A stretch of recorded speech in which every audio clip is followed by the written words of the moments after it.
commence. Déjà pour vous dire un petit peu, voilà, quel est le sommaire. Je vais faire juste une toute petite partie introductive sur, qu'est-ce qu'on appelle épicerie sociale et solidaire, puisqu'il y a beaucoup d'appellations et des appellations très différentes, et revenir sur quelques définitions. Et puis les 3 prochaines parties seront vraiment la parole à nos intervenants qui vont avoir l'occasion de se présenter. On va revenir sur pourquoi ils ont créé une épicerie sociale et solidaire, c'était dans quel cadre, pour répondre à quels besoins. Quelles ont été les étapes, de montage du projet, avec quel partenariat, quel financement et quelles difficultés ils ont pu, rencontrer, comment ils les ont surmontées et quels bons conseils ils pourraient vous donner demain. Donc aujourd'hui, évidemment, on va pas pouvoir, aller dans le détail, par exemple, sur leur fonctionnement et cetera. Donc c'est vraiment des éléments introductifs autour de la création d'épiceries sociales et solidaires. On pourra faire des nouveaux webinaires s'il y a des questions un peu plus spécifiques, donc pas de souci. Voilà, donc aujourd'hui, c'est vraiment, 3 retours d'expérience sur la création d'épiceries sociales et solidaires. Donc je vous propose de revenir un petit peu sur ce qu'est une épicerie sociale et solidaire. Il n'y a pas forcément de définition toute faite. Voilà ce qu'on peut vous proposer, en tout cas, au moins pour se mettre un petit peu d'accord sur ce qu'on met derrière les termes. On s'est appuyé sur une étude qui a été menée par la DGCS en 2017, donc qui date, hein, mais on n'a pas forcément plus récent, et qui, suite à une étude, en fait, avait fait une distinction entre, pour cette définition des épiceries sociales et solidaires, l'une qui venait de la distinction selon le porteur de l'épicerie et un autre qui était autour plutôt de la philosophie d'intervention. Donc, si on parle d'épicerie sociale et solidaire et qu'on se réfère aux porteurs de l'épicerie, on a tendance à plutôt mettre dans les épiceries sociales des épiceries qui sont portées par une collectivité et souvent les centres communaux d'action sociale, pardon. Et puis les épiceries, ce qu'on met derrière le terme épicerie solidaire ou sociale et solidaire, est souvent porté par une association ou par plusieurs, hein, mais voilà. Et si on distingue selon plutôt le concept de création de l'épicerie, la philosophie et les publics, là, dans cette étude, on nous propose 3 distinctions. Une épicerie sociale, là, c'est vraiment une aide alimentaire qui est exclusivement destinée à des publics en difficulté et l'accès à l'épicerie se fait sur critères financiers. L'épicerie solidaire qui, elle, est accessible à tous les publics, hein, donc pas seulement les publics en difficulté, et qui promeut une alimentation de qualité et plutôt un mode d'achat en circuit court. Et puis l'épicerie sociale et solidaire, vous verrez qu'on a aussi ce modèle dans nos intervenants aujourd'hui, qui là repose sur une mixité des publics. C'est-à-dire que ça peut être pour des publics en difficulté ou publics lambda. Et l'idée, c'est que c'est des prix, il y a plusieurs prix selon le public. Voilà, donc la tarification est variable selon les publics. Donc ça, c'était en matière introductive. Maintenant, ce que je vous propose, c'est de rapidement passer au partage d'expérience de nos intervenants. Je vais les laisser se présenter dans un premier temps. Voilà, on a Françoise Bouvet de l'épicerie sociale et solidaire. Donc, je veux bien, Françoise, que tu te présentes rapidement. Voilà, je suis sur cette épicerie depuis 15 ans et je suis présidente de l'épicerie. Merci, Voilà. Françoise. Isabelle Mahler de l'épicerie Mozart à Metz.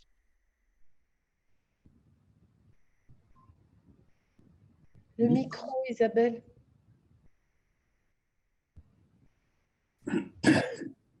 Pas Isabelle.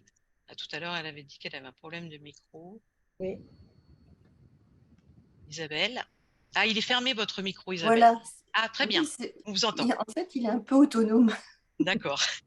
Bonjour, donc Isabelle Mahler, je suis à l'origine du projet de création de l'épicerie Mozart et j'en suis la responsable actuellement, bénévole, bien sûr. Merci, Isabelle. Philippe Audier. Oui, bonjour tout le monde. Donc Philippe Audier, je suis un peu à l'origine du projet Épisol, alors que j'étais président du diaconat. Et depuis, j'ai été aussi président d'Épisol, mais que j'ai laissé la main à quelqu'un d'autre. Voilà. Et je suis content aujourd'hui de discuter un peu de toutes ces questions intéressantes. Merci, Philippe. Jean-Marc. Donc moi, je suis le projet Épisol depuis 9 ans maintenant, depuis sa phase de création jusqu'à sa phase de lancement. Donc j'ai été chef de projet en collaboration avec Philippe Audier sur la création du projet Épisol, depuis l'étape constitution des partenariats étape autonomie et fonctionnement actuel. Merci à tous les quatre d'être avec nous aujourd'hui et de partager votre expérience. Jean-Marc, je te propose de garder la main sur la prochaine phase. Là, l'idée, c'est de pouvoir vous présenter chaque épicerie en quelques mots, que vous sachiez où elle se situe et d'avoir un petit peu les grandes spécificités. Donc, Episol est une épicerie sociale et solidaire, selon la terminologie que tu as proposée tout à l'heure, qui fonctionne à Grenoble, qui a été créée, on verra comment tout à l'heure, mais avec 3 partenaires principaux, le Diaconat protestant de Grenoble, le Secours catholique et le CCS de la ville de Grenoble, qui sont tous les 3 partenaires fortement associés encore à son fonctionnement. Aujourd'hui, il y a environ 1000 personnes qui viennent plus ou moins régulièrement, mais qui viennent à Episol au cours de l'année. Et Episol a plusieurs moyens d'action. Il y a un magasin dans le centre géographique de la ville, ce n'est pas dans le centre historique, mais dans le centre géographique de la ville, et une petite supérette de 70 mètres carrés. Il y a un camion mobile qui nous permet d'accéder à 9 autres lieux de la ville sous forme d'une période de 3 heures où on va présenter l'offre d'Episol. Et en collaboration avec le CCS de la ville, il y a une offre dite de panier solidaire qui sont, les gens s'inscrivent pour 2 ou 3 mois et vont récupérer des paniers de fruits et légumes toutes les semaines à Episol. Ça sont les activités où les usagers d'Episol peuvent accéder à de l'alimentation. Mais par ailleurs, il y a aussi 2 autres lieux d'action d'Episol. Il y a un lieu au marché d'intérêt national où il y a un atelier régulier de tri de fruits et légumes qui sont récupérés des grossistes et qui vont être donnés à Episol et qui vont permettre de jouer sur les prix de vente des produits. Et puis, il y a aussi des locaux associatifs où on peut se réunir, faire des réunions et autres. Donc ça, c'est un peu sur l'organisation spatiale des activités, sachant que les activités ne sont pas que des activités de magasin, mais aussi des activités de lien social entre les différents adhérents. Les gens qui peuvent venir à Episol, c'est tout le monde. C'est-à-dire que vous pouvez, si vous passez dans la rue devant le magasin Episol un jour à Grenoble, vous pouvez très bien pousser la porte du magasin et acheter 1 kilo de carottes ou ce dont vous avez besoin. C'est aussi des adhérents, c'est-à-dire que dans ce tout le monde, ça peut être une personne qui passe dans la rue, ça peut être aussi des gens qui ont choisi d'adhérer à l'association Episol. Adhérer à l'association Episol, vous pouvez indiquer un indicateur qui est votre quotient familial. Et en fonction de ce quotient familial, vous pourrez bénéficier de tarifs nuancés dans le magasin. Grosso modo, on a 3 tranches tarifaires, une tranche pour les gens qui ont entre 0 et 650 € de quotient familial, une tranche entre 650 et 900 € de quotient familial, et au-delà de 900 €, ou alors lorsque vous n'êtes pas adhérent à l'épicerie. Les tarifs les plus élevés sont des tarifs homologues à ce qu'on trouverait dans une épicerie de quartier à Grenoble. Les tarifs, les autres tarifs sont plus bas, ceux qui dépendent des quotients familiaux, et varient en fonction de la source de nos produits. Dans ces produits, on a des produits qui sont bien entendu issus du commerce normal, c'est-à-dire qu'on trouve chez les grossistes, et on a aussi des produits qui sont issus de dons de supermarchés qui sont pour cela réservés aux 2 tranches les plus basses et qui permettent d'avoir une baisse de son panier d'achat moyen. Qu'est-ce que je voulais vous dire encore? Alors, une autre particularité d'Episol, Episol fonctionne avec des salariés et des bénévoles. L'organisation de vente elle-même est gérée par des salariés et la particularité, c'est qu'une grande partie de ces salariés sont des salariés qui sont en insertion par l'activité économique. C'est-à-dire que Episol est aussi, pour ceux qui connaissent ce vocable, chantier d'insertion par l'activité économique. Et il nous a semblé pertinent, quand on a créé le projet, de travailler aussi sur la direction de l'emploi, sachant qu'un emploi de vendeur dans une supérette, c'est quelque chose qu'on peut retrouver ailleurs sur le territoire. Et donc, c'est un bon biais, lorsqu'on est éloigné de l'emploi, de revenir vers l'emploi. Ça demande quelques qualifications, mais ça ne demande pas nécessairement de diplôme pour être vendeur dans une supérette. Donc, c'est accessible aux gens éloignés de l'emploi qu'on va essayer de réinsérer dans ce cadre-là. Remarque, je peux me permettre de t'arrêter? Eh ben, Tu as ça dit tout tombe ce que bien, tu… j'arrivais au bout de ce que je Bah voulais voilà, dire. c'est bon, j'essaye de tenir un peu le timing. Bah, merci beaucoup pour cette présentation. Je propose à Isabelle Malher de poursuivre. Oui, donc je veux vous présenter l'épicerie Mozart qui se situe à Metz. Donc, nous sommes une épicerie solidaire et sociale. Solidaire et sociale déjà parce que c'est porté par une association qui est l'œuvre sociale protestante, toute seule. Et solidaire et sociale parce que, d'une part, les bénéficiaires ont une petite participation financière à régler et d'autre part, il y a un suivi social sur 1 an dans notre cas.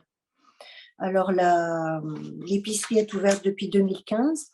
Nous nous limitons à 2 jours d'ouverture par semaine et nos bénéficiaires sont un public qui a été ciblé dans le projet. Dans notre cas, ce sont les parents isolés, les jeunes travailleurs précaires, les étudiants qui sont déjà logés chez nous dans le FJT, puisque nous sommes une structure multiservice. En fait, l'épicerie a été un service supplémentaire proposé dans l'ensemble Mozart, qui comprend un FJT avec des salariés, une maison maternelle pour des mamans mineures, et des activités. Il y a une maison de retraite aussi, et des activités qui sont des activités bénévoles, donc une salle de spectacle et l'épicerie solidaire. Nous sommes également en centre-ville, pas dans l'hypercentre, mais en centre-ville de Metz. Merci Isabelle pour la rapidité de l'introduction. Bon, on va revenir Moi, j'ai sur dû plein oublier des d'autres… choses, mais tu me diras. Non, mais ça viendra après en plus. Ouais. Françoise, on va à Bordeaux maintenant? Oui, voilà. Donc, l'épicerie solidaire est située au Capucin, à Bordeaux, qui est une place de marché. C'est un peu le lieu historique de l'alimentation sur Bordeaux. Les associations fondatrices, il y en a 3, elles sont toutes de l'entraide protestante. Le foyer pour tous, qui s'appelle Jeunesse Habitat Solidaire, le diaconat de Bordeaux et le foyer fraternel. Nous sommes en mixité sociale et l'ouverture date de mars 2008. Les bénéficiaires sont des habitants de Bordeaux Sud et ils vivent sous le seuil de pauvreté et ils ont une aide, le RSA, et voilà. Et ils sont orientés par des travailleurs sociaux des maisons de solidarité du département ou du CCAS ou d'autres assos aussi. Ils sont adhérents et ceux qui sont aidés paient la moitié de leur panier à la caisse. On a mis au point aussi un prix coup de pouce pour tous ceux qui viennent et qui n'ont aucune aide. Et on a détecté leur précarité de revenus ou pas. Et on a créé d'autres messages, je vous en parlerai plus tard.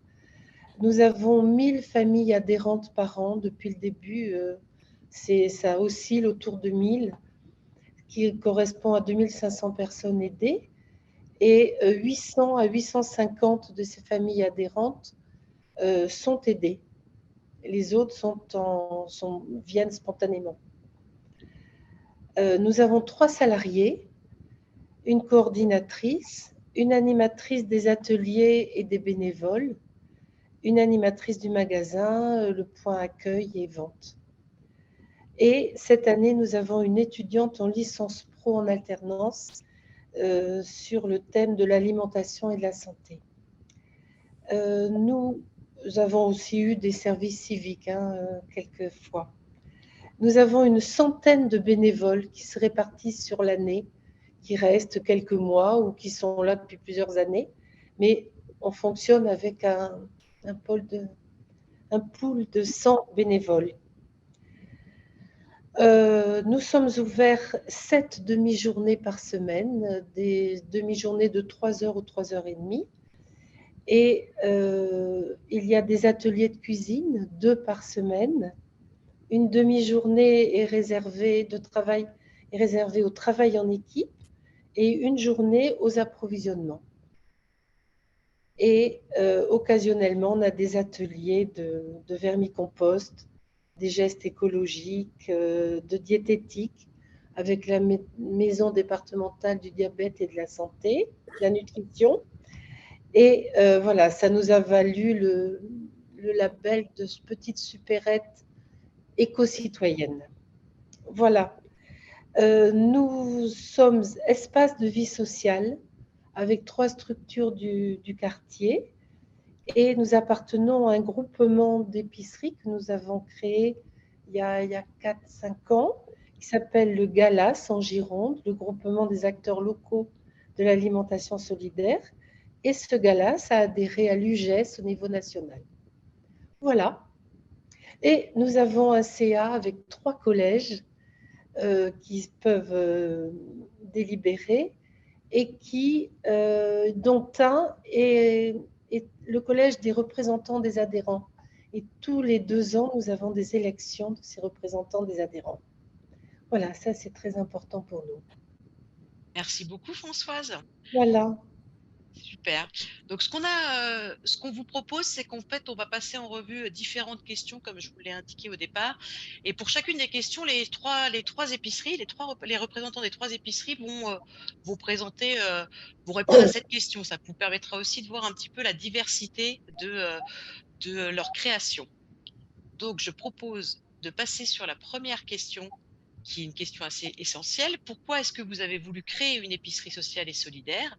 En réponse à quels besoins et quelles valeurs sous-tendent cette création? Puisque lorsqu'on a préparé avec les intervenants, on a beaucoup parlé des valeurs qui conditionnent aussi le modèle qu'on choisit. Donc, pour commencer, je propose à Françoise environ 5 minutes, si vous y arrivez, de répondre à ces questions. D'accord. Alors, bon, ben voilà, on est parti d'un désir ou d'une volonté très, très affirmée d'inventer un nouveau modèle d'aide alimentaire. C'était il y a 16 ans, 17 ans. Hein. Et donc, ce qu'on voulait, c'était que l'épicerie soit ouverte à tous pour éliminer l'idée des ghettos d'aide. Et on voulait ouvrir un modèle d'économie sociale et solidaire. Donc, on a une mixité sociale, une mixité générationnelle. Ensuite, nous voulions la fin des distributions de colis alimentaires. Mais nous voulions proposer de redonner à chacun sa dignité de consommateur, la liberté de choisir entre plusieurs produits, même à plusieurs prix pour un même produit. Et puis, les gens sont libres de faire leurs courses dans le magasin. On ne les suit pas, on ne leur fait pas de morale. On essaie ça, voilà. Ensuite, une participation financière pour toujours cette dignité de consommateur. C'est important de pouvoir payer. Et on voulait aussi proposer de bons produits pour que chacun puisse veiller à sa santé et à la santé de sa famille. Et pas de produits transformés. Hein. Voilà, des produits de base. Et puis, on proposait des ateliers pour justement venir aider les gens à recuisiner et à faire eux-mêmes et à économiser du coup aussi. Ensuite, on leur a donné la possibilité de devenir acteurs, c'est-à-dire de participer à un atelier, de devenir bénévole, tant sur le point de l'accueil, la tenue du magasin, la caisse, les approvisionnements. Donc, c'est ce que nous pensions et ça s'est réalisé, de rentrer dans un système de travail avec des horaires à tenir, une responsabilité, on s'est engagé à venir, on vient. se sentir utile, se sentir solidaire et s'engager. Donc ce retour au travail, ça a entraîné, parce que sur leur CV, ils ont pu l'écrire, et ça a entraîné le retour au vrai travail dans la société.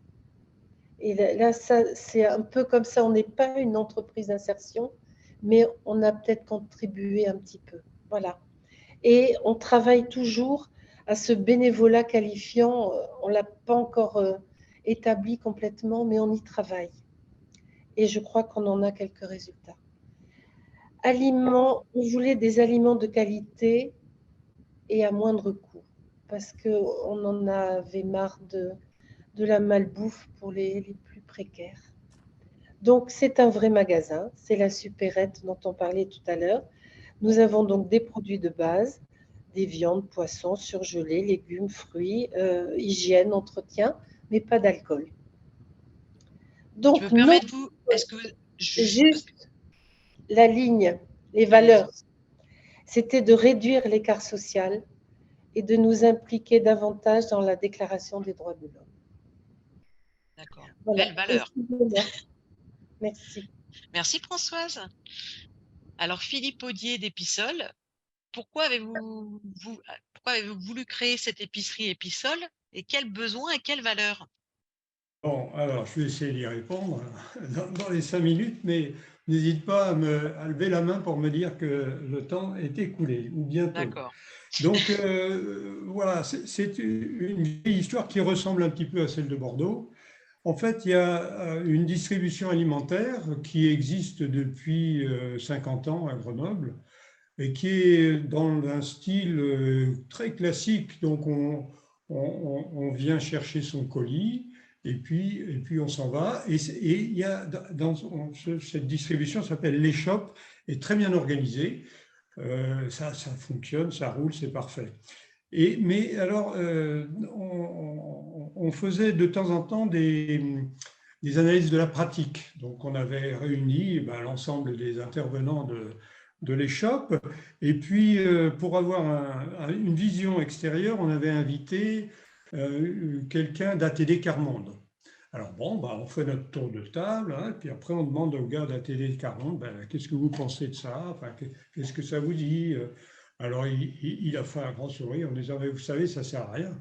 Ça ne sert à rien parce que les gens, ils restent dans leur pauvreté, ils restent dans leur dépendance vis-à-vis des dons qui viennent rechercher à l'échoppe. C'est très bien organisé, c'est utile parce qu'ils ont besoin de manger, mais voilà, mais ça ne les fait pas avancer dans leur projet personnel de vie. Voilà, donc, et ça a été, alors évidemment, tout le monde autour de la table s'est regardé avec désespoir, hein, qu'est-ce qu'on fait, hein. Et du coup, ça a été le point de départ d'une réflexion qui nous a pris à peu près 2 ans. Et grâce à Bordeaux et à des étudiants qu'on a sollicités pour venir nous aider à réfléchir sur qu'est-ce qui existait de différent de ce qu'on faisait dans le domaine de l'aide alimentaire. Donc, au bout de 2 ans, on a construit quelques idées. Et ces idées, c'était la première, c'était de donner la possibilité aux personnes de gérer leur budget elles-mêmes. Donc, c'est cette notion d'être à la fois consommateur, mais aussi acteur, parce qu'on souhaitait que les personnes puissent intervenir d'une façon ou d'une autre dans l'histoire de l'épicerie qu'on allait monter. Donc, il y a la notion de pouvoir d'agir qui est arrivée assez vite dans les valeurs qu'on voulait défendre. Ensuite, les personnes concernées, c'était des personnes qui pouvaient payer quelque chose. Donc, évidemment, on s'adresse là probablement à des travailleurs pauvres. Donc, des gens qui travaillent, mais qui logent dans leur voiture ou qui ont vraiment des grosses difficultés à vivre. Et puis, l'idée, on peut le dire autrement en se disant, on voulait remettre des personnes précaires dans le système économique. vraiment, c'était pas, on ne se plaçait pas dans l'idée qu'il faut changer le système. Le système, il existe. Il y a des gens qui ne peuvent pas y être parce qu'ils n'ont pas les moyens. Et du coup, l'idée de l'épicerie, c'était un peu de les remettre dans un circuit économique classique. Donc, avec un magasin qui serait valorisant, un beau magasin valorisant, avec on paye, on a une carte de fidélité, par exemple. Et éventuellement, on peut bavarder avec les gens. Et il y a la notion d'accueil par des bénévoles ou par d'autres personnes dans le magasin qui s'est dégagé assez vite. Donc, avec cette idée qu'on va essayer de mixer les gens, de les faire parler, d'avoir un endroit convivial où on peut se parler de façon très simple. Alors donc, ouvert à tous, quelle que soit l'origine géographique. Ce n'est pas limité à Grenoble. Alors évidemment, comme on est aidé, enfin, le CCAS de Grenoble participe à cette activité, c'est un engagement intéressant de la ville de ce point de vue-là. Donc c'est ouvert à tous, avec des prix qui sont modulés en fonction de la situation familiale, mais on ne vend pas, sauf détail, on ne vend pas en dessous du prix d'achat.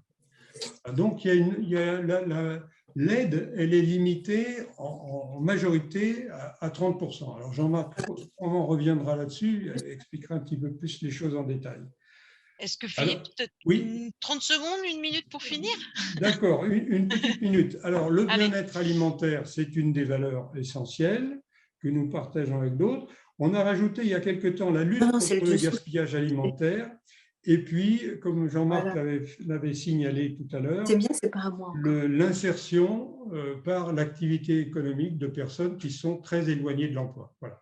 Donc, le lien social, hein, c'est vraiment le fil rouge de notre volonté. Voilà. Merci beaucoup, Philippe. Je vais proposer à... Alors, Isabelle, j'avais juste coupé votre son parce qu'on vous entendait. Il faut que vous le rallumiez, Isabelle. J'ai dû le couper parce qu'on entendait derrière. Allez-y. Voilà, vous m'entendez? Ah, c'est bon, très bien, parfait. À vous, Isabelle, je vous en prie. Voilà, donc le projet de Mozart était un petit peu différent parce que notre motivation de départ, c'était de réutiliser un local qui était vide. En fait, nous avions un local de 350 mètres carrés qui était un restaurant à bas coût dans la structure et qui a fait faillite. Donc, pour redonner une vocation à ce local, il a été décidé de faire une épicerie solidaire et sociale. Une fois que cette décision a été prise, on a fait une étude préalable de ce qui existait déjà sur le territoire. Et en fait, c'est cette étude préalable qui a modelé en grande partie le projet. Parce que quand on regarde sur un territoire donné ce qui existe, on se rend compte que souvent, il existe déjà beaucoup de choses, des points de distribution alimentaire, un camion itinérant pour la banque alimentaire, des prises en charge pour la très grande précarité, des bons alimentaires distribués par le CCAS de la ville de Metz. Et en fait, à chaque fois, on se disait, bon, ben voilà, si on se lance dans l'aventure, on va venir en complément, mais on ne va certainement pas refaire ce qui est déjà fait par ailleurs.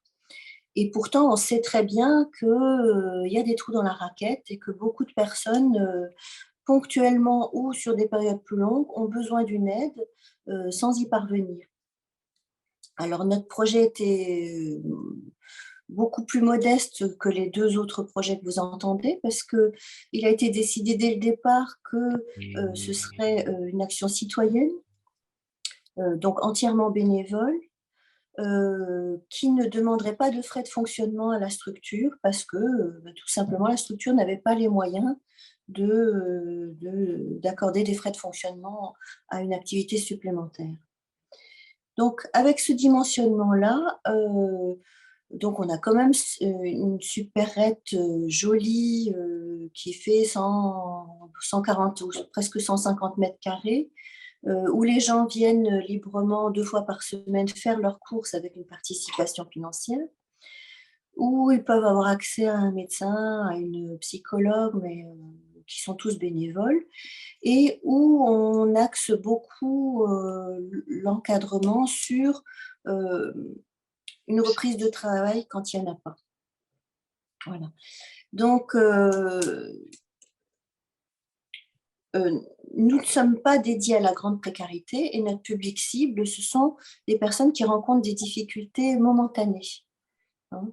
On fait malgré tout un suivi long sur 1 an parce qu'on estime que souvent, quand on est vraiment à la limite de chuter, il y a besoin d'un accompagnement sécurisant et puis les choses ne se font pas en 3 mois ou en 3 mois renouvelables.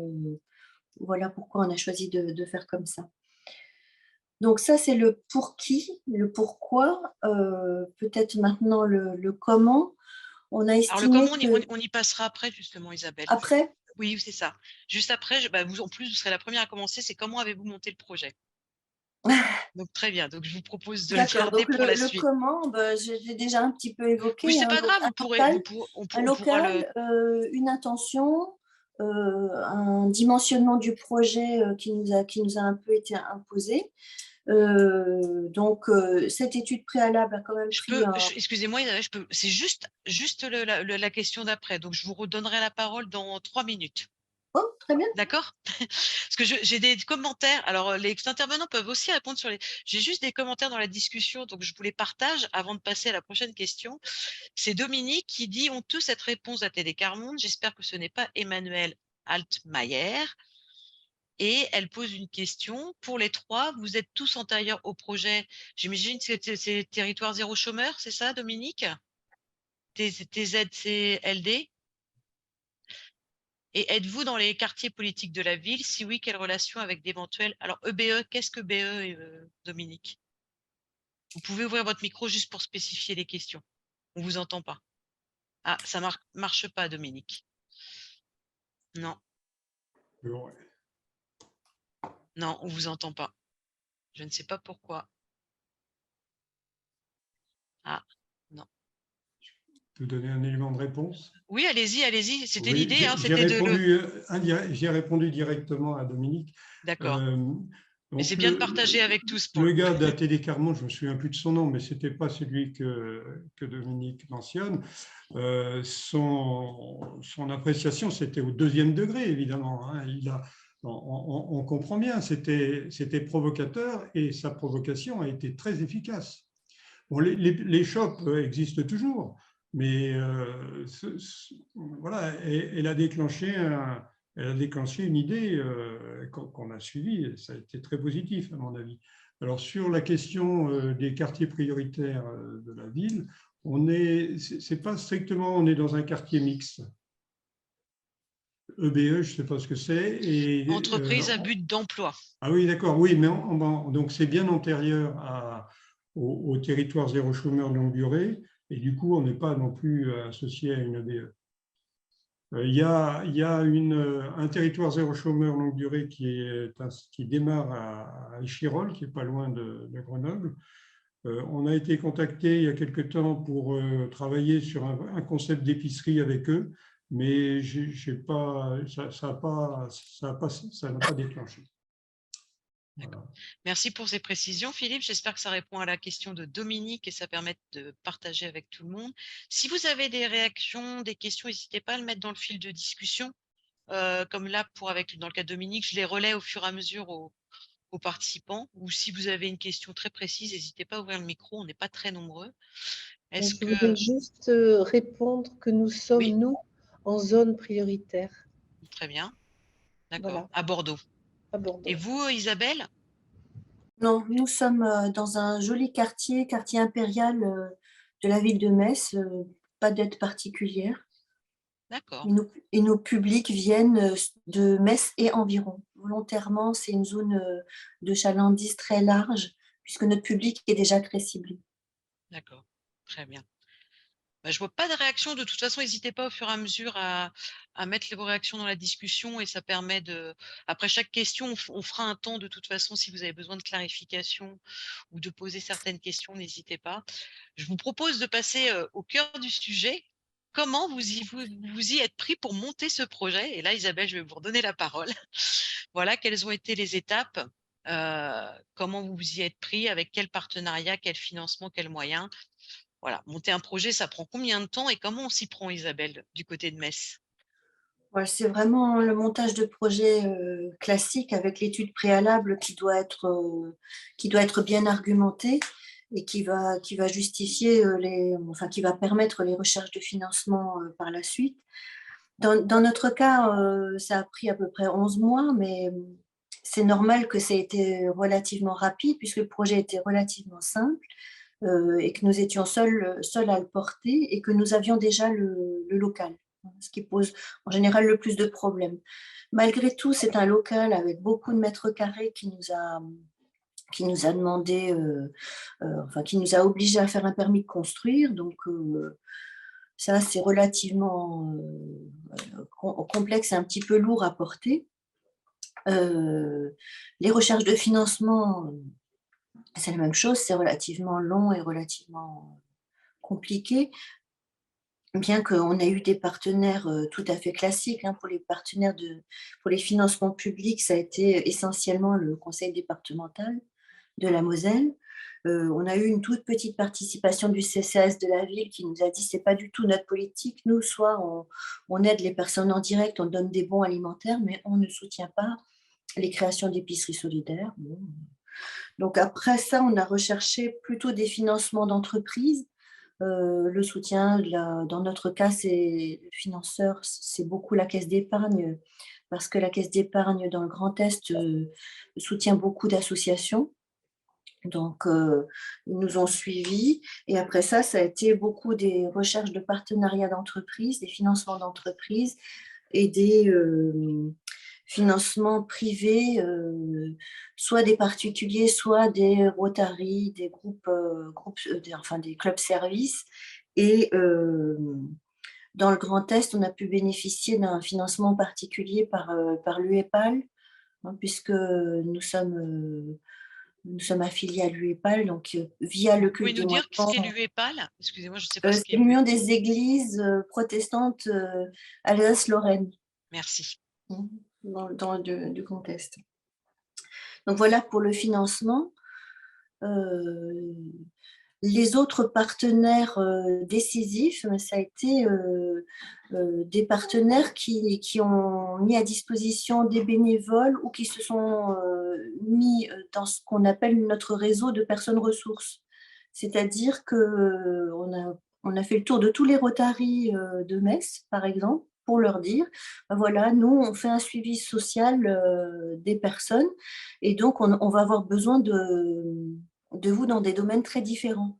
Des questions financières, des questions juridiques, du coaching emploi, des aides pour trouver des stages. Hein. Et est-ce que vous êtes d'accord sur le principe d'être personne ressource, anonyme, mais de répondre dès qu'on a besoin de vous? Et ils ont dit d'accord. Donc voilà qui était important pour nous sur les partenariats.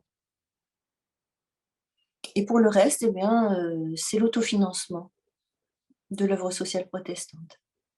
Et l'autofinancement, Isabelle, c'est en partie la recette de l'épicerie ou c'est d'autres financements? Non, là, là, je vous parle que de l'investissement.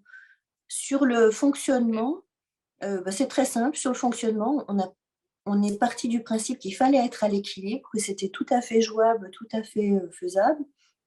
Et depuis 6 ans, on s'y tient. Donc, les quelques petits bénéfices que nous faisons, c'est de l'ordre de 4 000 € par an, hein, par exemple, sont réinvestis en achat de produits d'hygiène et d'entretien, puisque ces produits n'ont pas de date de péremption, donc ne nous sont pratiquement jamais donnés. Donc il faut trouver des approvisionnements pour ça.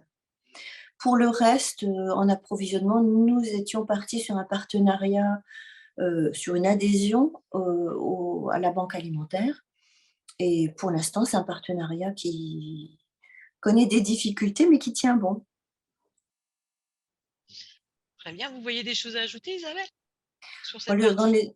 les partenariats sur le fonctionnement, on développe tous les partenariats possibles, notamment là, avec les dons agricoles, on a plus de contact avec les magasins de producteurs et on cherche à chaque fois à avoir des partenariats avec des magasins spécifiques pour augmenter en qualité nos propositions d'aliments. Donc, quand on a un partenariat avec un nouveau magasin, c'est en fait une convention tripartite qui nous lie, la banque alimentaire, nous et le magasin, ce qui fait que tout est dans la boucle. D'accord. Bah, Voilà, je merci vois rien. beaucoup Isabelle, mais très bien. Mais et la dernière partie sera justement un peu plus spécifiquement sur les difficultés ou les conseils à donner. Donc là, c'était un peu l'état des lieux. Merci beaucoup Isabelle. Françoise, je vous passe la parole pour Merci. l'épicerie de Bordeaux, sur les mêmes Alors, questions. donc, on est bien sur le montage du projet. C'est ça. Quelles ont été Voilà, les étapes? Quel exactement. partenariat? Quel financement? Quels moyens? Tout à fait. Donc, l'initiative est venue de ce foyer de jeunes travailleurs, Jeunesse Habitat Solidaire, qui venait de s'implanter dans le quartier, dans ce quartier-là, près de la gare, et qui a toujours eu une composante alimentaire dans son action, et qui a appelé le diaconat de Bordeaux et le foyer fraternel pour une réflexion et pour créer, inventer quelque chose ensemble. Donc, autour de cette petite table, nous avons invité le Conseil général, la mairie, la CAF. Il y avait le PIC urbain même à l'époque pour les fonds européens, la politique de la ville. On a même invité la Banque alimentaire et des associations voisines avec lesquelles nous avons mis quelques partenariats. Donc nous avions le même objectif, qui était donc, comme je vous l'ai dit, de créer une épicerie solidaire en mixité sociale. Et nous avons travaillé 2 années. Les étapes, je vous donnerai un peu les résultats de toutes ces choses, mais bon, les étapes, ça a été de trouver un consensus à propos du concept, qui était quand même très nouveau à l'époque. Il nous a fallu trouver un emplacement. Et donc, on a bien cherché et on voulait ce quartier qui était en zone prioritaire et qui était quand même un lieu d'alimentation sur Bordeaux. Et là, nous devons beaucoup à ce groupe qui s'appelait les Amis de la Jeunesse et qui maintenant, je crois, s'appelle la FIPA, et qui nous ont acheté une maison, enfin qui était avec deux commerces en bas, et ils nous louent les locaux, un sous-sol, deux magasins. L'un, c'est un atelier de cuisine et l'autre, c'est la petite supérette. Et au-dessus, il y a des bureaux et des logements pour le foyer de jeunes travailleurs en question. Ensuite, il a fallu retrouver des financements et surtout solliciter une aide aux familles et à la personne via le Conseil général et via le CCAS. Et donc, c'était l'aide qui est accordée aux familles habituellement, mais qui du coup là allait être envoyée à l'épicerie. Et du coup, les gens viennent, ils paient que la moitié et de leurs courses et le reste à concurrence de ce qui a été accordé comme aide alimentaire. Et ils ont passé un petit peu comme un contrat moral. Vous acceptez d'aller à l'épicerie, vous vous réinsérez. Enfin, il y avait tout un chemin, ce qui fait que nous n'avons jamais accès au dossier des personnes. Et ça, c'était important.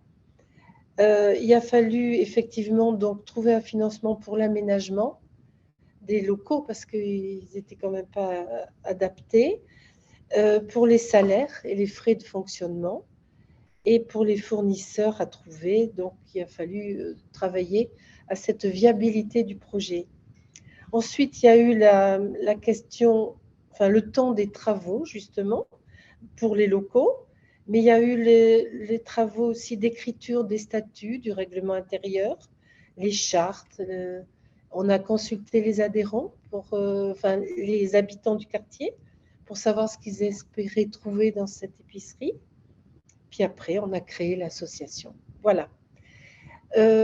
Donc, Françoise, l'aide vous pouvez indiquer vers quel type de financement, parce que la structure est assez lourde quand même. Vous avez fait des elle est travaux, lourde. Elle voilà, est lourde. il y a des locaux, il Alors, y a des nous salariés, avons et vous avez parlé de financement. Juste donner quelques idées de qui sont vos financeurs pour nos collègues exactement. pour les Oui, éclairer. tout à fait. Mais j'y venais, hein. Alors, donc, l'aide alimentaire, donc c'est bien précisé, c'est l'aide alimentaire aux personnes. Mais nous avons aussi une subvention du Conseil général pour le fonctionnement. Nous avons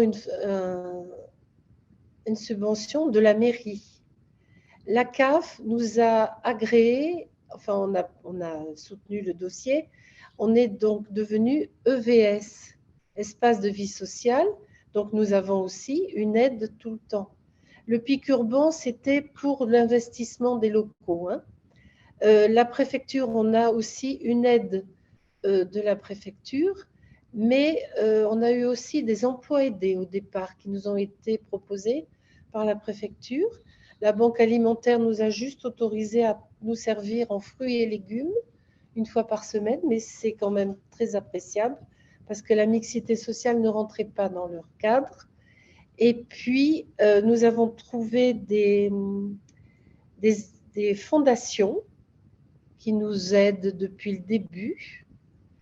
Et puis, on avait aussi l'aide FONGEP. Alors là, c'est jeunesse, éducation prioritaire. Ça venait de la jeunesse et des sports. C'était pour financer un poste d'animation. Et il va être transformé. Maintenant, il faut qu'on le fasse passer en politique de la ville, justement. Et puis, on a eu un fonds d'aide aux jeunes qui était porté par le département et qui, après, est passé à la métropole et qui vient de nous être, de leur être retiré. Donc ça, c'est un petit souci. Mais bon, on a fonctionné et du coup, on avait beaucoup de jeunes qui venaient, qui s'impliquaient. C'était quelque chose de fort. Alors, je voudrais dire aussi que pour maintenant, je me dépêche, hein, Je vous donne encore 1-2 minutes si ça vous va, c'est Françoise. parfait. Voilà, le montage du projet, à l'époque, on n'avait pas ces groupements qui pouvaient venir en aide. L'ANDES se méfiait de nous un peu parce qu'on était en mixité. Enfin, on avait un petit peu ça qui gênait. Mais bon, maintenant, je sais qu'il existe l'UGES. Nous adhérons à l'UGES, qui est l'Union des groupements des épiceries sociales et solidaires. Elle aide au montage des épiceries et elle aide au montage des groupements régionaux. Et cette UGES a une gouvernance horizontale qui nous parle, à nous, beaucoup, et elle porte haut et fort un plaidoyer contre, j'ai envie de vous dire, contre la malbouffe. Voilà. Merci Françoise. Voilà. Alors j'ai des petites questions. Et elle milite pour une sécurité sociale alimentaire. Voilà. Il y a plusieurs, je sais pas s'il est là aujourd'hui, Christian Soulier, la main tendue à Toulouse, à une épicerie, ils sont aussi adhérents à l'UGES. Donc je sais qu'il y a des adhérents, des membres de la FEP qui sont adhérents à l'UGES. Je vais proposer, alors il y a des petites questions, mais je vais proposer à Jean-Marc de poursuivre sur le montage de projet à Episol et ensuite on reprendra un petit temps pour revenir sur vos questions. N'hésitez pas à en poser. Voilà. Merci Françoise. Jean-Marc, je vous laisse la parole.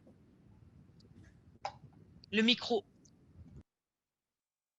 Je ne vais pas être révolutionnaire par rapport à mes camarades, c'est-à-dire que pour monter le projet, il y a une phase de réflexion d'initialisation, une phase de préparation et une phase de lancement. Donc, pour ce qui concerne Episol, la construction s'est faite entre, je dirais, 2012, qui est l'année où on a fait faire un stage sur le sujet à des étudiants de Sciences Po suite aux réflexions que Philippe avait évoquées tout à l'heure et aux réflexions qu'on avait là-dessus. Donc, on a eu un rapport de stage qui était un petit peu un début de réflexion. Ça, c'était donc en 2012. Et l'ouverture effective du magasin au public a eu lieu mi-2015. Donc, il s'est passé un certain temps. Et on n'avait pas forcément la visibilité de ce temps au départ. C'est-à-dire que le projet a été itératif dans sa construction. Et j'avais souvent tendance à dire il faut encore au moins 6 mois pour le construire. Ça a dérivé ça a continué jusqu'à ce qu'on démarre. quand on a décidé de partir sur le projet, au départ, c'était le diaconat protestant qui portait cette réflexion, mais l'étude préalable faite par les étudiants nous a permis de montrer un intérêt de la ville pour le sujet. Et donc, assez vite, on s'est rapproché de la ville de Grenoble et qui voulait monter une épicerie à Grenoble. Et on s'est dit, on ne va pas monter 2 projets, mais montons un bien ensemble. Sachant que si le diaconat était resté seul, on aurait fait quelque chose de beaucoup plus modeste que ce qu'on a fait au final. Assez vite, nos vieux partenaires grenoblois, qui sont le Secours catholique, nous ont rejoints, ainsi qu'un 4e partenaire qui est la Remise, qui est un chantier d'insertion qui elle-même a été créé par le diaconat et le Secours 15 ans auparavant. Donc, quand on a eu les partenaires, on a pu commencer à réfléchir assez vite aux valeurs de ce qu'on voulait, c'est-à-dire qu'on a commencé par les valeurs. On voulait un lieu ouvert à tous, permettant de niveler un petit peu les réalités sociales, avec aussi la cohésion sociale, enfin un certain nombre d'étapes. Donc ça a été un premier préalable. Et une fois ça identifié, on s'est dit, bah, maintenant, il faut retrousser nos manches et construire le projet, sachant qu'on n'est pas épicier au départ. Et c'est ça qui a pris un petit peu de temps. Et on a procédé en créant des groupes de travail. On a créé une dizaine de groupes de travail, l'un sur la gouvernance, l'un sur les finances, l'un sur les approvisionnements, l'un sur les locaux, enfin un certain nombre de thématiques pas révolutionnaires en elles-mêmes, mais qui étaient nécessaires pour couvrir le sujet. Et ces groupes de travail ont été alimentés par, d'une part, les bénévoles du Secours catholique et du diaconat protestant, et d'autre part, je dirais, des habitants grenoblois qui étaient un peu sollicités par le CCAS, c'est-à-dire que le partenariat de la ville a permis de faire des réunions de quartier où on a présenté les débuts d'idées. On a été beaucoup aidé par la vidéo que la FEP avait fait sur l'épicerie de Bordeaux, qui synthétisait très bien ce que pouvait être un projet qui ressemblait un peu au nôtre. On s'est beaucoup inspiré de ce qui avait été fait à Bordeaux. Et donc, on a agrégé des habitants au fil de ces réunions on en a fait 3 ou 4, hein, on n'en a pas fait 50, mais qui ont participé à la co-construction du projet. En parallèle à tout ça, on commençait à avoir des éléments de discours et on commençait à chercher des financements qui, comme ce que disait Isabelle à Metz, ont permis de faire les investissements au départ, sachant que dès le tout début du projet, on avait fait un premier tour de piste des subventionneurs locaux et on n'a rien eu. Mais la deuxième année, on commençait à avoir le projet qui était en maturation et on a été plus suivi. Et, excusez-moi, et donc, on a continué à avancer comme ça, à chercher des financements avec ce qu'on avait. Et puis, à un moment donné, le groupe locaux a trouvé un local, le groupe finance a trouvé les sous qui permettaient d'acheter le fonds de commerce. On a récupéré en fait une ancienne épicerie. Les principes fondateurs de l'accès de cueil pour tous, de l'animation qu'on voulait faire étaient établis. Et on a ouvert un premier magasin. Ce magasin, comme je l'ai dit plus tôt, est ouvert à tous. Et un des principes qu'on a mis en place qui va avoir un impact sur le financement, puisque tu demandes le financement, que Philippe a rappelé tout à l'heure, c'est qu'on ne vend jamais à perte les produits qu'on achète. C'est-à-dire que même en position aidée, les produits qu'on va mettre à disposition des usagers sont toujours vendus au moins à notre prix d'acquisition à nous. Donc, ce n'est pas économiquement satisfaisant, puisque dans un magasin, il y a d'autres frais que les frais d'acquisition des marchandises. Il y a des frais de locaux, il y a des frais de personnel, il y a des frais de...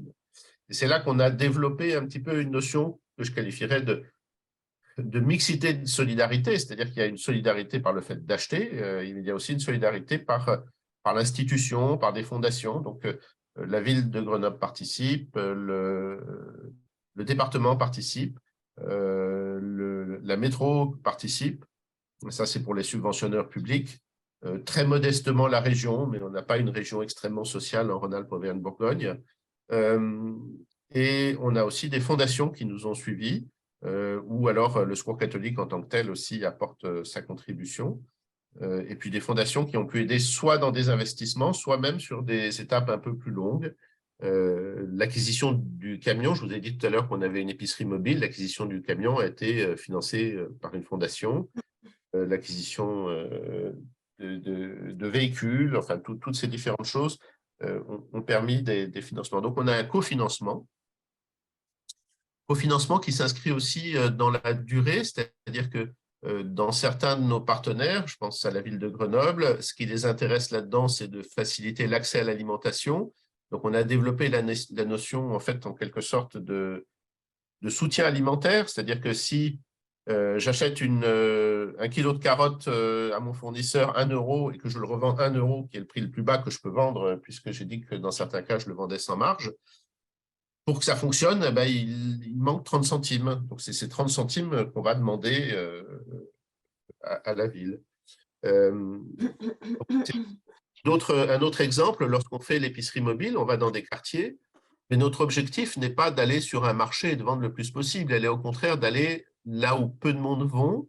Et si peu de monde y vont, c'est que ce n'est pas forcément les points commerciaux les plus efficaces. Par contre, on va s'appuyer sur les CCAS locaux, puisqu'il n'y a pas que Grenoble sur lequel on fait ça, il y a aussi les villes de l'agglomération. Et donc, en général, on va signer un partenariat avec la ville. Je ne sais pas si on va à Pont-de-Claix, par exemple, on va signer un partenariat avec la ville de Pont-de-Claix qui va nous apporter 3 000 € par an pour qu'on se mette à cet endroit-là, puisqu'on va créer quelque part une animation locale aussi et une animation sociale sur ce territoire. Donc ça, c'est sur l'aspect financement et moyens. Merci. Je pense que je peux... D'autres éléments, Jean-Marc? Hein? Voilà, d'autres éléments absolument Non, nécessaires. c'est... Il y a quelques questions, dans le coup, ça va vous redonner la parole. J'ai quelques questions pour les uns et les autres. N'hésitez pas à reposer des questions à Jean-Marc, parce que tu as évoqué les financements et je pense que ça intéresse plusieurs personnes. J'ai une première question de Dominique Jaulme, qui est foyer de l'âme à Paris, adressée à Isabelle Malher. Alors, je ne sais pas si vous l'avez vu dans la discussion, Isabelle. Non, Elle dit, pardon. est-ce que vous... je vous le redirige.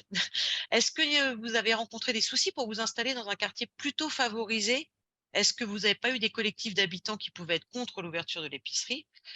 Et deuxième question qui s'adresse aussi à vous, Isabelle, est-ce que le montage qui repose sur les adhésions est-il comparable à celui des COP? Alors, si Dominique, vous avez retrouvé votre micro, vous pouvez, je vous laisse répondre, Isabelle. Il y a eu des réactions dans le quartier qui étaient des réactions au moment de l'affichage du permis de construire parce qu'ils ont vu création d'une épicerie solidaire et sociale. Et en fait, c'est le mot social qui a fait peur aux habitants. Mais on n'a pas eu vraiment de levée de bouclier. En fait, leur réaction, ça a été d'être très, très pointilleux sur l'affichage de ce permis de construire et sur, ils nous ont un tout petit peu embêtés au moment des travaux. Et après, assez rapidement, ils ont vu que nous, on ne fait pas des quantités de personnes. On suit à peu près 34 familles. Donc, le démarrage a été très, très progressif. Nos 34 familles, ça représente à peu près 64 personnes. Et c'est constant parce que quand une famille arrive, puisque les personnes arrivent au fur et à mesure de l'année, quand un dossier, enfin quand une place se libère, on a des gens en attente et on reprend. Donc c'est jamais des foules énormes de personnes qui arrivent. Mais ce qui a été déterminant, c'est finalement d'associer les personnes, puisque nous, on leur a expliqué, on est citoyens, on est éco-responsable et on est zéro gaspillage. Ce qui veut dire que dans nos journées de distribution, on fait un petit marché en fin d'après-midi où on vend aux gens du quartier nos invendus, qui sont encore très beaux, hein, puisque c'est essentiellement des fruits et des légumes. Nous, c'est pareil, on a très très peu de produits transformés.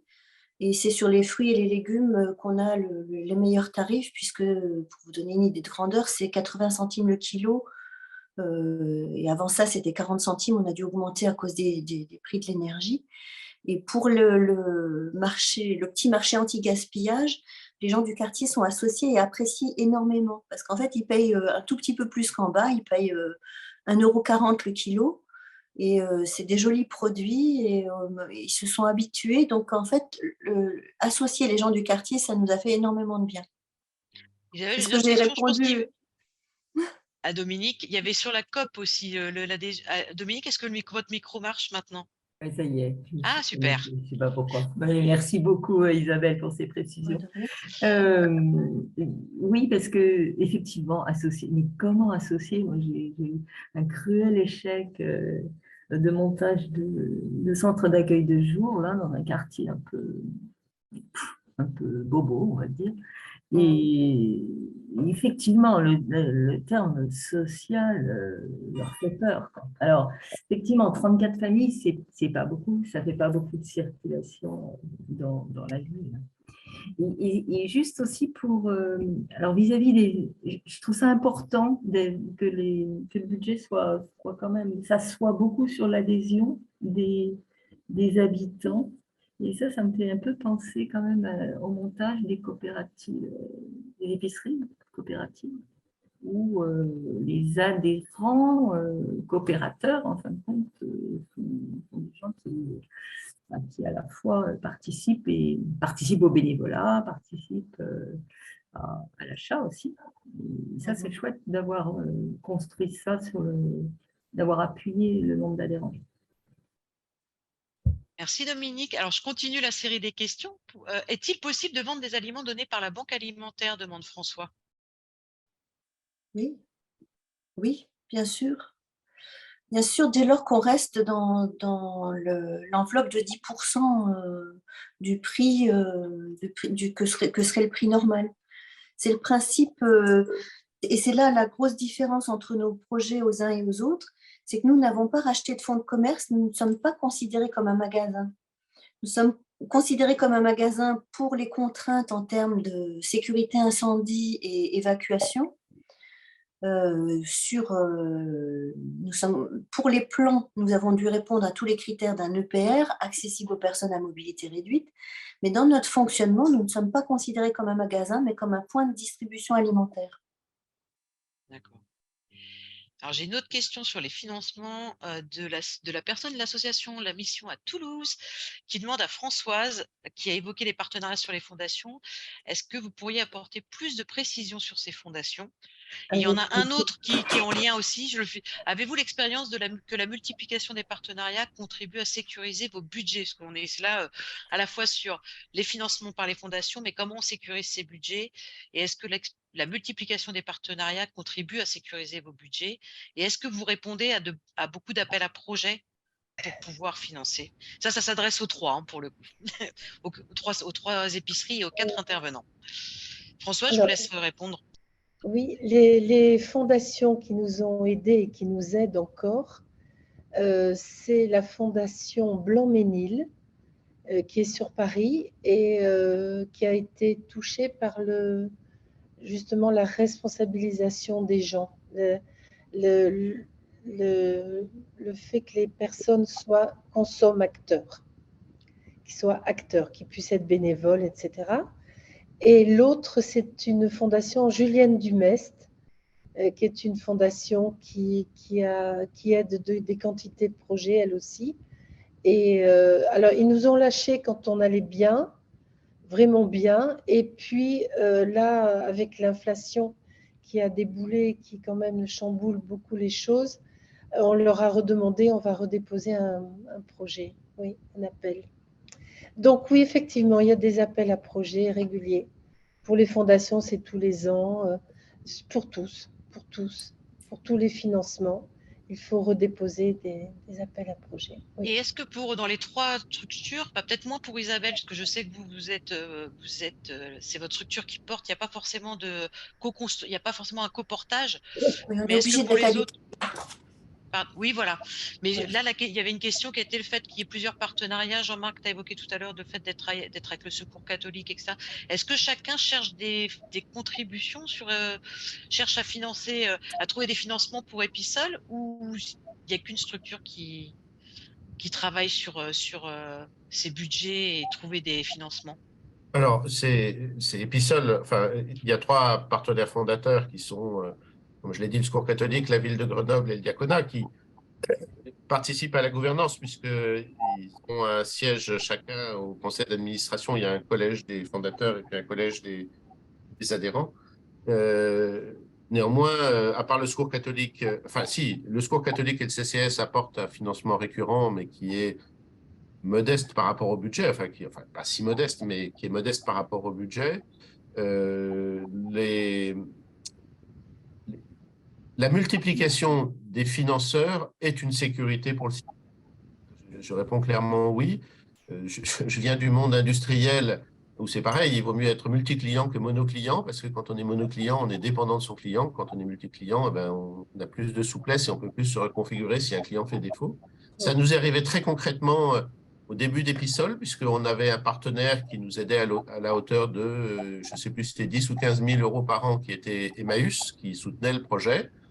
Il y a eu un changement d'équipe au sein d'Emmaüs et ils ont décidé que c'était plus important pour eux et qu'ils ne voulaient plus soutenir. 10 ou 15 000 euros dans un budget associatif, ça pèse et il nous a fallu nous reconfigurer. Mais comme on avait beaucoup d'autres partenaires, ça s'est fait finalement assez facilement. Donc, je réponds oui. Après, ça demande un petit effort, mais oui, c'est important d'avoir plusieurs partenaires.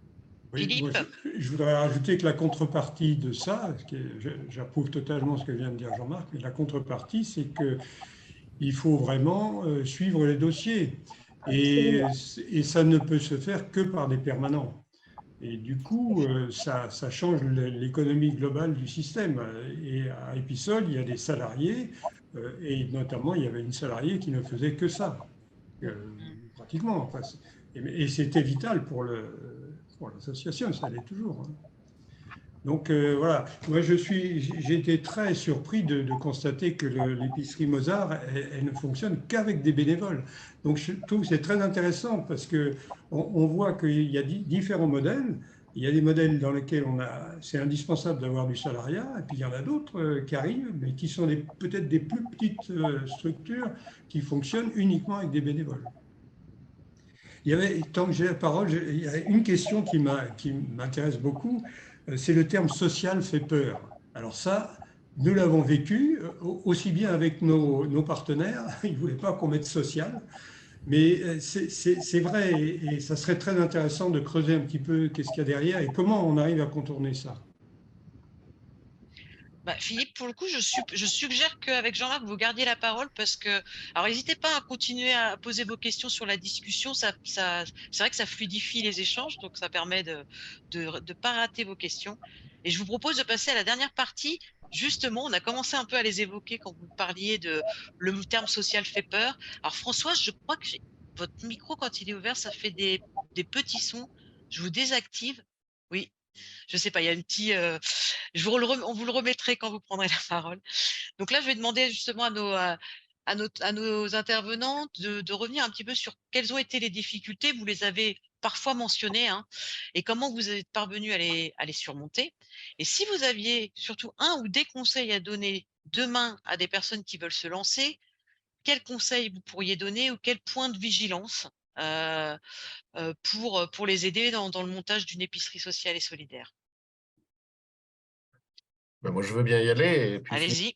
éventuellement. Alors, sur les difficultés, je n'ai pas spécialement envie d'en mentionner particulière parce que comme c'est marqué juste après, elles ont été surmontées. Donc, une difficulté, c'est jamais qu'un problème à résoudre. Il faut prendre le temps de le résoudre. Il n'y a pas eu de difficulté insurmontable, sinon on ne serait pas là. Et j'ai pas de choses saillantes. Il y a eu différentes péripéties. Hein. Un projet n'est jamais un long fleuve tranquille, mais voilà. Par contre, et ça me renvoie sur ce que je dirais comme conseil, c'est que je pense qu'il faut prendre son temps. C'est-à-dire que on sous-estime parfois, je l'ai fait moi aussi d'ailleurs, le temps nécessaire, mais enfin à chaque fois on a su se dire, prenons plus de temps. Il faut prendre son temps parce que d'abord, quand on est autour de la table où on est aujourd'hui, là, on est rarement épicier de métier. Or, il y a une dimension métier aussi de l'épicerie. Donc, il faudra trouver cette expertise autrement. On n'est pas toujours des experts de monter plein de dossiers, comme on vient de le dire. Donc, il va falloir le faire. Donc, il faut y aller progressivement en définissant bien quelles sont nos valeurs. Et après, c'est le cas d'un projet comme Episol où on a pas des valeurs contradictoires, mais des valeurs différentes ou des objectifs différents. C'est-à-dire qu'on veut favoriser le travail en insertion, on veut favoriser un accès à l'alimentation, on veut créer de la cohésion sociale. Donc, c'est maintenir l'équilibre entre les différents enjeux qu'on a. Et le dernier point, j'en ai un dernier, c'est qu'il ne faut pas hésiter à créer une solution à sa situation, et c'est intéressant parce que les 3 épiceries ne sont pas les mêmes et n'ont pas été créées dans le même contexte, tout en regardant ce qui se fait ailleurs. Et je renforce le message de Françoise sur l'UGES. Alors, ça peut se déduire au niveau, typiquement en Rhône-Alpes, c'est le GESRA, le groupement des épiceries solidaires Rhône-Alpes, mais il y a des groupements régionaux. C'est intéressant et important de savoir ce qui se fait ailleurs. C'est intéressant de le savoir comme dans une réunion comme aujourd'hui. Merci beaucoup, Jean-Marc. Isabelle, est-ce que vous auriez des éléments à apporter sur justement des difficultés ou des bons conseils à donner? Oui, alors, je dirais exactement la même chose. Pour la création du projet, j'ai fait le tour des épiceries en prenant vraiment pratiquement un après-midi par épicerie qui existe dans notre secteur pour comprendre les fonctionnements, pour voir les limites dans certains cas. Comme ça a été dit tout à l'heure, nous, on souhaitait que les personnes viennent faire leurs courses la tête haute, même s'ils payent 10%. Il était hors de question de les suivre, comme c'est le cas dans certaines épiceries où il y a un objectif d'économie à faire, où le CSCAS suit. Dans notre cas, le conseil que je donnerais, c'est d'être vraiment très clair dans ses idées et de se donner les moyens. Je veux dire, s'il faut faire soi-même l'instruction des dossiers, il faut monter le dossier et puis il faut faire l'instruction. S'il faut faire soi-même la recherche de bénévoles parce que c'est une étape incontournable, il faut le faire. Pareil pour les partenariats. Nous, il y a beaucoup de choses que nous ne faisons pas parce qu'on a des partenaires qui le font. On a une Graou Coop qui est juste à côté, qui fait une sélection de bons produits et qui fonctionne sur le système de la coopérative. Donc, en fait, à chaque fois qu'on identifie un bon partenaire, on sait que ce sera une activité qu'on ne sera pas obligé de dédoubler. Et ça prend effectivement pas mal de temps. Merci, Pour Isabelle. vous donner un exemple, je ne fais plus de collecte parce que j'avais demandé à la Banque alimentaire de pouvoir faire des collectes dématérialisées parce que je trouve ça ridicule de porter un paquet de pâtes jusque dans le caddie, de le reporter dans la voiture et de le reporter jusqu'à l'épicerie. C'est beaucoup plus facile de faire des systèmes de code barre. La Banque alimentaire a refusé, mais Graou Coop me le fait. Vous voyez, à chaque fois, on peut identifier un partenaire pour un besoin. Voilà. Merci, Isabelle. Est-ce qu'on a encore eu… Alors, je prends Françoise intervenir sur le sujet. Je te redonne la parole, Philippe, après, si ça te va. Ou tu voulais réagir à ça? Non, non. Je laisse la parole à Françoise sur sa dernière question et on revient. On a du temps, pas de souci. Françoise, Voilà. pour vous, alors est-ce que quel bon, parce qu'on est plus parti sur les bons conseils, mais si vous avez quelques difficultés. Pour les difficultés, je voudrais revenir, mais avant toute chose, je voudrais dire toute la joie qu'on reçoit à fonctionner, quoi. C'est une mission passionnante que ces épiceries sociales et solidaires. Merci. Hein, il faut quand même pas l'oublier. Alors, des difficultés, oui, on en a eu pour monter. J'ai toujours envie de dire que toutes les remarques qu'on a pu nous faire en comité de pilotage par des gens qui ne comprenaient pas bien nous ont poussé à trouver des réponses. Donc, on a avancé. On a évité beaucoup de pièges. Là, ce n'est pas pour l'épicerie des Capucins, mais la recherche de local est un problème crucial. Et je pense qu'il faudrait mobiliser un petit peu les mairies et les bailleurs sociaux là-dessus, parce que les prix sont exorbitants, les locaux sont rares. Et donc, c'est un problème. Et il ne faut pas qu'on s'installe là-dedans, parce que ce n'est pas possible. Après, bon, il y a toujours le problème des salaires. Les emplois aidés à temps partiel, etc. Donc, on avait une éthique qui était de refuser des emplois aidés à temps partiel. On n'avait pas envie de précariser les salariés. Et donc, on s'est battu. On est passé de 2 emplois aidés à 3 CDI maintenant. Hein. Donc, et ça, j'en suis assez heureuse. Et puis, le choix des appros. Parce qu'on est obligé de faire avec de la grande distribution aussi. Parce que bon, il y a l'ABA, mais bon, elle ne veut pas toujours fonctionner avec nous. La grande distribution, donc il y a un risque. Au début, on n'était pas trop pris au sérieux. Et puis, en fait, maintenant, il y a presque un problème de sursollicitation. Et puis, alors, le dernier problème est que l'inflation est là et que ça a tué leurs marges, que donc ça va tuer les nôtres. Et que là, ça, c'est un autre souci qui arrive maintenant. Et puis, voilà. Et puis, les contraintes pour la tenue d'un magasin ouvert au public et avec de l'alimentation, donc qui demande énormément de rigueur. Et puis, c'est ça les difficultés. Hein. Heureusement que vous Et avez souligné la joie de le faire, parce que c'est vrai que là, il y a un manque de absolument, il difficultés. y en manque, bien sûr, mais il y a beaucoup de joie, beaucoup, beaucoup. Hein. Voilà. Et donc, dans les conseils que je donnerais, c'est de prendre son temps, certes, mais pas trop non plus. Et justement, quand la recherche de local pèse trop, on a vu des projets avortés parce que c'était trop long. Hein. Donc, il faut prendre son temps, mais pas laisser pourrir. Et toujours bien fixer le but et y travailler et s'y tenir et concerner le maximum de partenaires. On y revient, ce que disait Jean-Marc et ce que... Voilà. Et puis, alors là, je voudrais vraiment le dire, il faut quelqu'un qui initie le projet, qui connaisse excessivement bien le milieu social et qui ait un petit peu le bras long côté structure politique, pouvoir public.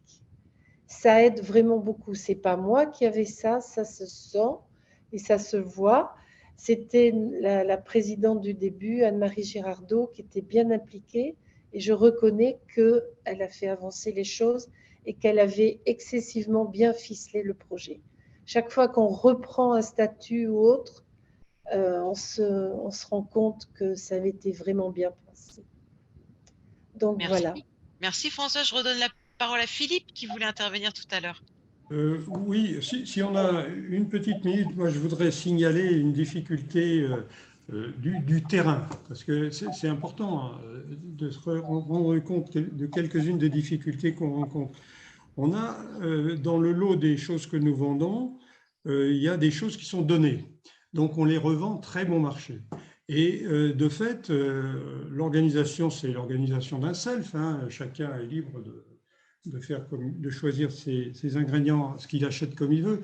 Mais les choses qui sont très bon marché, eh ben, elles attirent le client. Et du coup, on rencontre, j'allais dire, la proportion naturelle à vouloir accaparer les choses. Et la difficulté qu'on a, c'est comment est-ce qu'on rétablit une vie sociale normale, équilibrée dans des conditions comme ça. Donc c'est vraiment un problème difficile. Alors là, bon, nous, on a résolu, mais partiellement, pas de façon très satisfaisante. À côté de la zone où on a ces produits qui sont très bon marché, eh bien, ce sont les bénévoles qui distribuent les produits à la demande et qui gèrent et qui essayent d'éviter qu'il y ait des gens qui accaparent ces produits pour les autres. Donc ça, c'est une vraie difficulté. Je ne sais pas si on a bien résolu la question, mais voilà, c'est un point que j'ai trouvé difficile dans notre système. Sinon, après, il y a plein de choses. Il y a d'autres. Je vais m'arrêter là.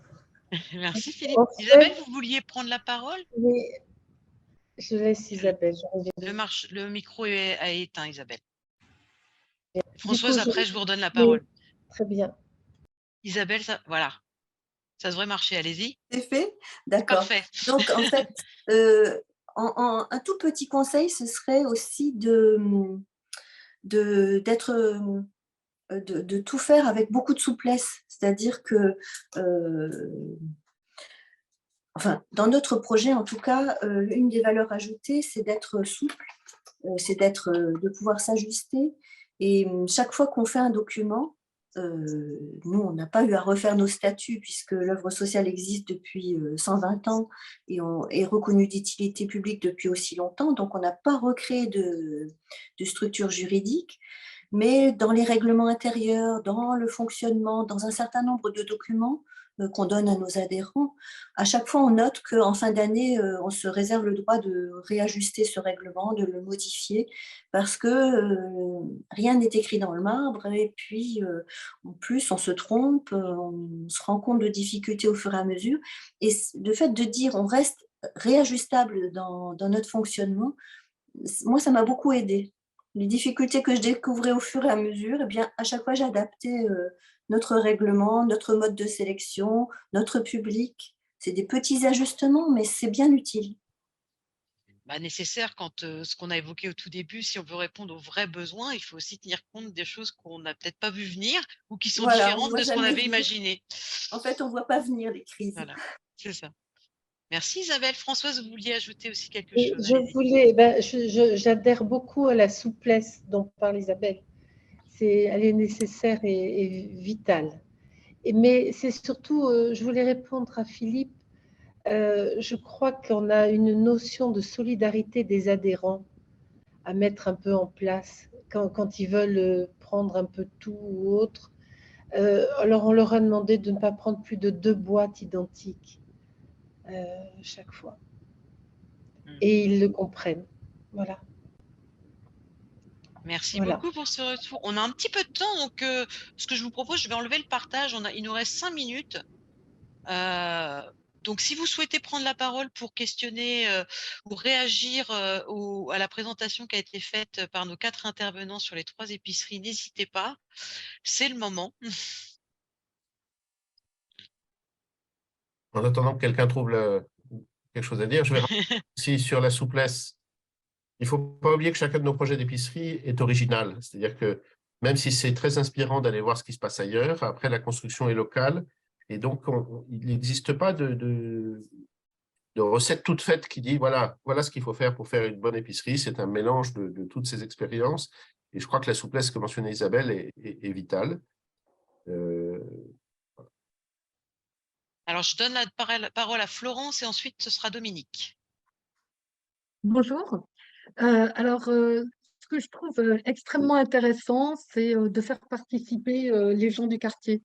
Parce que en dehors du cœur de métier qui est celui d'aider les personnes, enfin, une partie du cœur de métier, parce qu'on a bien vu que vos projets sont différents, aussi très centrés sur l'accueil, sur l'aide à l'insertion. Finalement, l'aide alimentaire devient presque un prétexte pour aider les personnes en difficulté à reprendre une place dans la société. Et ce que je trouve hyper intéressant et vraiment notre fonction d'entraide, c'est de rapprocher les gens migrants, les gens pauvres, des gens des quartiers, pour changer leur représentation, pour se rendre compte que ce sont des personnes comme nous qui avons besoin de manger, etc. Et donc changer l'image que l'on a des autres. Ça recrée du lien social, ça recrée du lien entre les catégories et mélanger les gens du quartier, ça je trouve que ce que vous avez dit là, je trouve ça un des ingrédients indispensables et porteur de paix sociale. Enfin, c'est un grand mot, hein, mais voilà. Je trouve que ça, c'est un des éléments saillants pour moi par rapport à d'autres choses qui sont tout aussi importantes, quoi.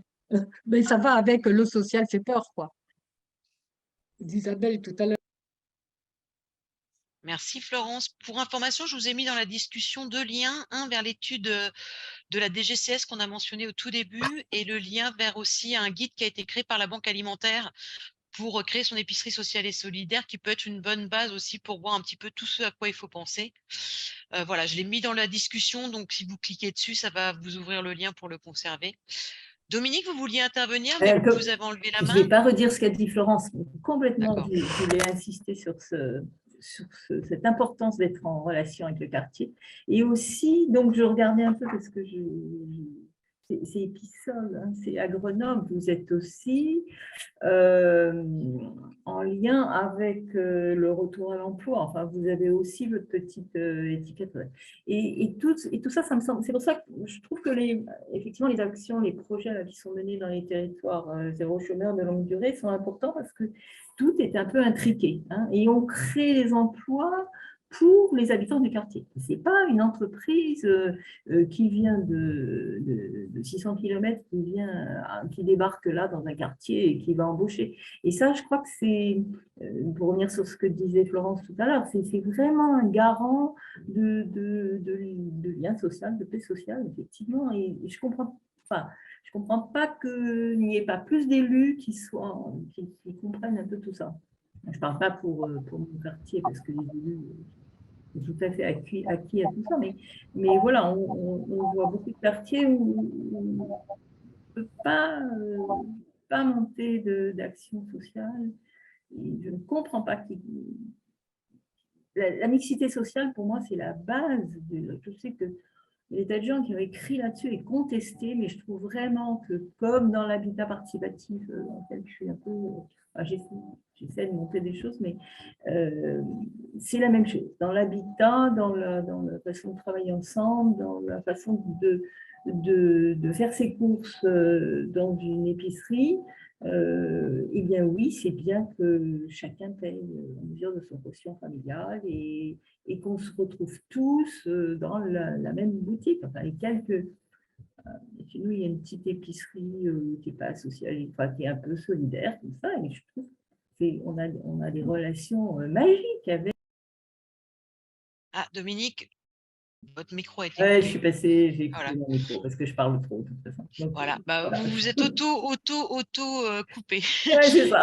Isabelle Malher, vous voulez réagir, allez-y. Alors, j'ai éteint le micro parce que j'entendais des bruits derrière, je ne savais pas qui c'était, donc vous m'en excusez. Oui, je voulais juste compléter là-dessus pour dire qu'effectivement, à partir du moment où les habitants sont venus nous rendre visite, ont vu qu'il y avait une bibliothèque participative, un coin du don pour les ustensiles de cuisine, un vestiaire seconde main, ils ont compris qu'il pourrait être utile. Et donc, toute la semaine, enfin les 2 jours d'ouverture, les habitants du quartier viennent nous rapporter des choses.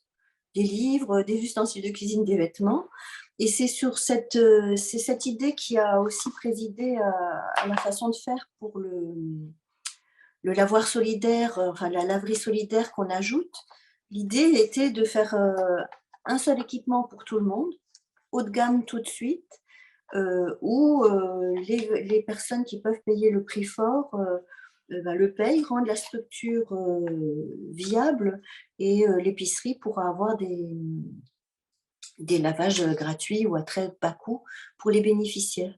Et pour contourner cette fois-ci ce petit handicap de dire on fait quelque chose de social ou de solidaire, on est passé par un nom commercial qui évoque la solidarité. Donc cette laverie automatique éco-responsable et solidaire s'appellera le lavoir des anges.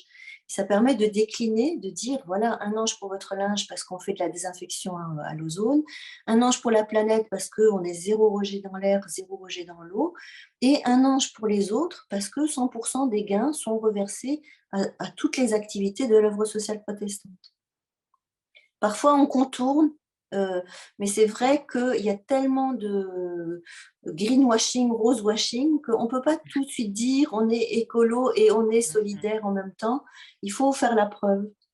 Il faut contourner un peu par un nom plus agréable.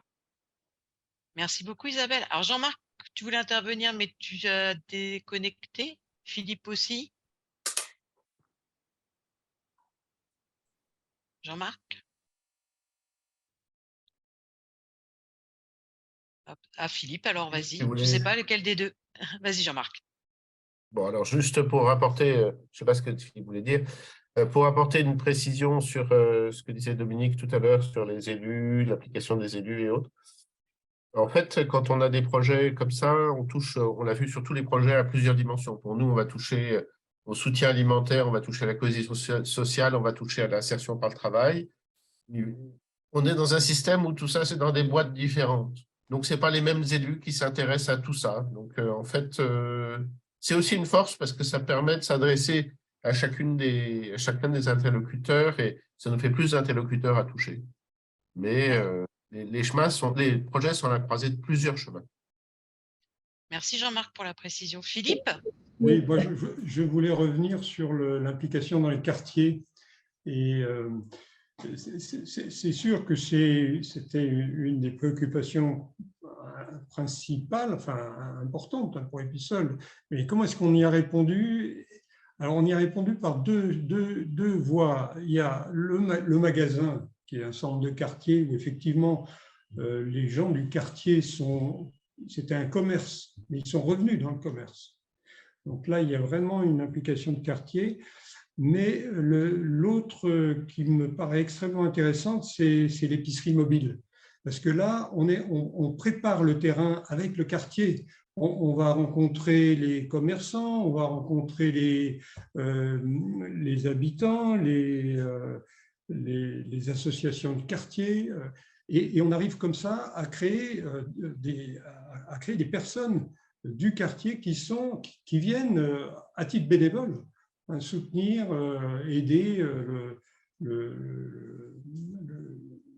la vente ambulante. Donc, je crois que c'est un moyen qui est très intéressant. Économiquement, ce n'est pas très facile à jouer parce qu'on ne vend pas pendant longtemps, mais au point de vue de l'intérêt social, à mon avis, est très fort sur ce modèle. Merci Philippe. Alors, je crois que Françoise voulait prendre la parole, ou je me suis trompée? Oui. Alors, je propose Françoise, Jean-Marc, puis je vous propose qu'on clôture pour ne pas vous retenir trop longtemps. Mais pour ceux qui veulent rester, il n'y a pas de souci. Je voulais juste rajouter Françoise. que nos partenaires, qu'ils soient publics ou privés, deviennent nos alliés au fil du temps et c'est très précieux. On a l'impression d'être les acteurs de ce qu'ils avaient envie de. Voilà, enfin, il y a comme une communion quelque part qui s'opère. Je veux pas être trop optimiste, mais je le crois. Vraiment. C'est bien, il faut aussi apporter des messages optimistes. Oui, quand même. Merci. Oui. Merci Françoise. Jean-Marc? C'est deux compléments qui me semblent intéressants aussi. Comme l'a dit Philippe, on a repris un magasin du quartier, une épicerie de quartier. Et je voudrais donner un chiffre, enfin deux chiffres. L'épicerie de quartier, puisqu'on a eu accès à ses comptes, puisqu'on a racheté son fonds de commerce, avait un chiffre d'affaires annuel de 100 000 € par an. Inutile de vous dire que ça ne peut pas fonctionner, c'est d'ailleurs pour ça qu'il était vendeur, parce que ce n'est pas du tout suffisant. Et lui n'avait qu'un système où il fonctionnait avec une marge sur chaque produit, comme le fait n'importe quel commerçant, puisqu'il était un commerçant. Nous ne sommes pas des commerçants, même si on a repris un commerce. Néanmoins, on a un chiffre d'affaires, c'est ce que payent les gens en magasin. Et aujourd'hui, le chiffre d'affaires du magasin avoisine les 300 000 € par an, sachant que les tarifs sont beaucoup plus bas. C'est-à-dire que 300 000 €, c'est ce que payent physiquement les gens quand ils viennent au magasin, et sachant que les paniers d'achat sont beaucoup plus bas, puisqu'il y a des produits qu'on va vendre à 30% du prix du marché, etc. Donc, le fait d'avoir une bonne implantation, d'avoir un bon modèle, ça fait venir des gens. C'était un peu un message. Et le deuxième message, ça c'est plus parce que je viens du diaconat protestant de Grenoble, où je suis d'ailleurs toujours, ce qui est très surprenant dans un projet comme l'épicerie tel que je le vis, c'est le bénévolat n'est pas du tout le même que celui de nos associations habituelles. C'est-à-dire qu'au diaconat de Grenoble, on a un certain nombre de bénévoles qui gèrent entre autres la distribution alimentaire et un certain nombre d'autres choses, qui sont en général des gens qui sont à la retraite, qui vont avoir entre 60 et 80 ans, parce qu'à 80 ans, ils commencent à se fatiguer. Là, et ce sont des gens, je dirais, qui n'ont pas de problème matériel énorme, puisque on a un petit peu les bénévoles d'un côté et les personnes aidées de l'autre. Enfin, c'est le schéma qu'on a plus, enfin, en tout cas chez nous, au diaconat de Grenoble. À Episol, on a des bénévoles de tout âge, ça commence à 20 ans. On a beaucoup de bénévoles en dessous de 60 ans. Et on a des bénévoles de toute origine, puisqu'ils sont puisés un peu dans le terreau des gens qui viennent. Alors, tous les gens qui viennent ne s'engagent pas comme bénévoles, mais effectivement, on a même des gens qui sont en difficulté d'insertion, mais qui vont trouver le moyen d'avoir une activité en allant au marché d'intérêt national ou en allant faire les collectes le matin. Enfin, on a vraiment des choses très différentes. Voilà. Merci beaucoup, Jean-Marc. Si pas d'autres réactions, je vous propose de clôturer. Et déjà, évidemment, je remercie les 4 intervenants